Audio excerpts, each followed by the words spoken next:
Chula Vista's mayor is not changing her mind about drag queen story time. It is a very simple intent. It's an intent to read to children.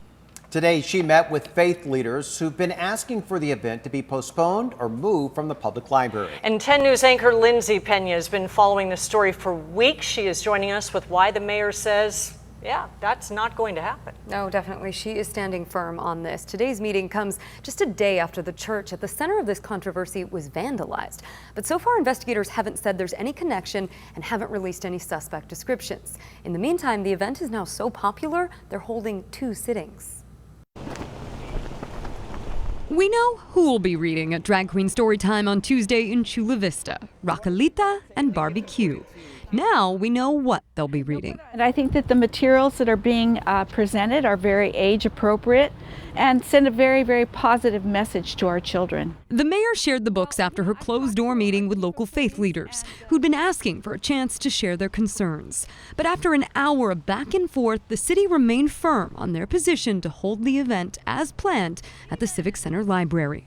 It is a very simple intent.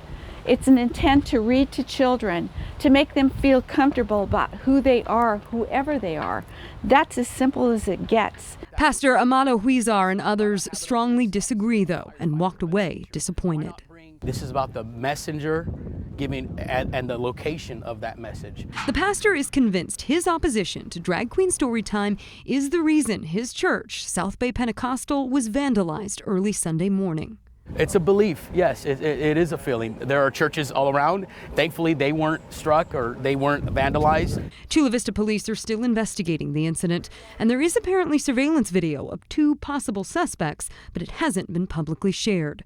At this point, no connection has been made between the vandalism and the ongoing controversy. We're extremely sorry that the church has been vandalized. There's no room for that in our community at all. Since the controversy erupted, the event has grown in popularity and had to be moved to a bigger space. Right now, more than 300 people are signed up.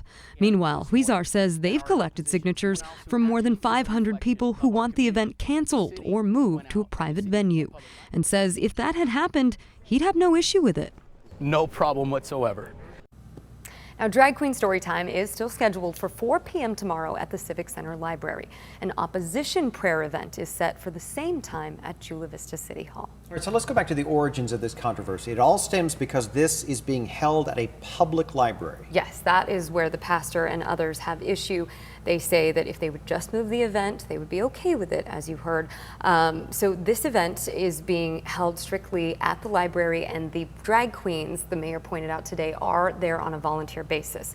Also, any person, kid or parent that wants to attend is there on a volunteer basis. They have to sign a permission form and get permission from their parents to be there. So she did stress that no child can just wander into this event. Interesting. Right. Lindsay, thank you. Former